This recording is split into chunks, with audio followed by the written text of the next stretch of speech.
দাদা আপনার নাম কি? আব্দুল হামিদ। আপনার ছেলে মেয়ে কয়টা? মেয়ে।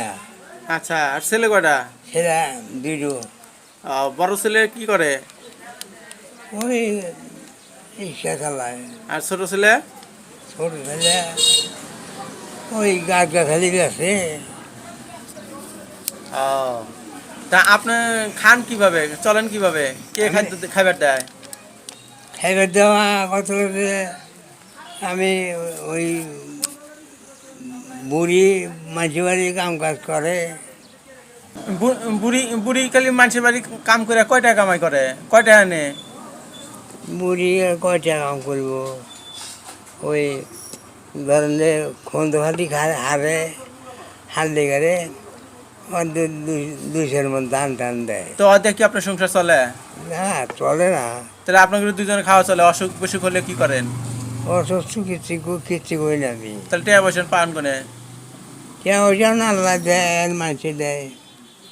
এই যে সামনে ঈদ আসতেছে, ঈদের মধ্যে কি করবেন, কিভাবে খাইবেন, কে দিব, কোথেকে পাইবেন? ঈদের মধ্যে কোন বা মোহন আল্লাহ দিব, মানুষেই দিব। বেটা বেটি কেউ দেয় না? না, এই বুড়া বয়সে তাহলে মানুষের দিব, মানুষের কাছে না গেলে কি মানুষে দেয়? বাড়িতে এসে দিয়ে যায় মানুষে? না যাইও তো। মানুষের কাছে যান। ঈদের মধ্যে তাহলে বুড়ি মানে কি সেমাই রান্না করব? সেমাই কোথেকে পাবো?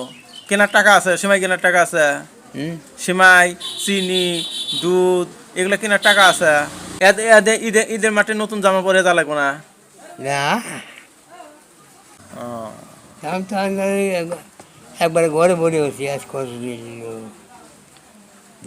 দুই মাস, হ্যাঁ 2 বছর হলো ঘরে বই যাই।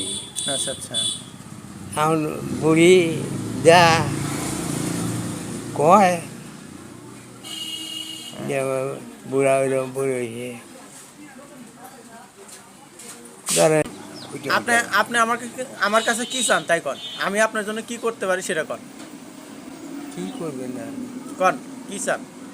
কি চাওয়া না। তাহলে আমি আপনার জন্য কি করতে পারি, কি করবো তাই কন। আপনি এখন কোনো সাহায্য মাহায্য হারেন কোনটি?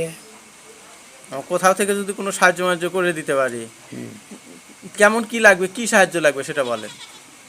সাহায্য পয়সা করি দরকার। কয় টাকা লাগবো? হুম, কয় টাকা, কয় পয়সা লাগবো? সারা বছর লাগবে। সারা বছর যেন চলা যায় সেই ব্যবস্থা করা লাগবো। এখন সারা বছর চলবে গেলে তো টাকা পয়সা লাগে মেলা, এত টাকা পয়সা আমি কিভাবে সাহায্য করবো কন? না, এই আপনি সাহায্য করবেন কি? ধরেন 2,000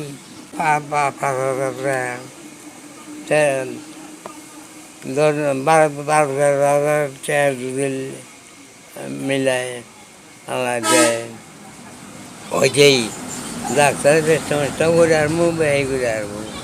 এই 10-12 হাজার টাকা দিয়ে কি আপনার জীবন যাব, সারা জীবন যাব? না, তাতে বলে তাহলে আর আমি কদিন বাইচে থাকবো তো ঠিক আছে। হ্যাঁ, তাহলে বাইচে আপনি 10-12 হাজার টাকা দিয়ে কি হবো? কিচ্ছু বলো, আমি যে কদিন আমি থাকি বাইচে। বন্ধুরা, এতক্ষণ যাবৎ আপনারা শুনলেন আমাদের এই দাদার কথা। আমাদের এই দাদা কতটুকু অসহায় অবস্থায় আছেন তা আপনারা বুঝতে পেরেছেন।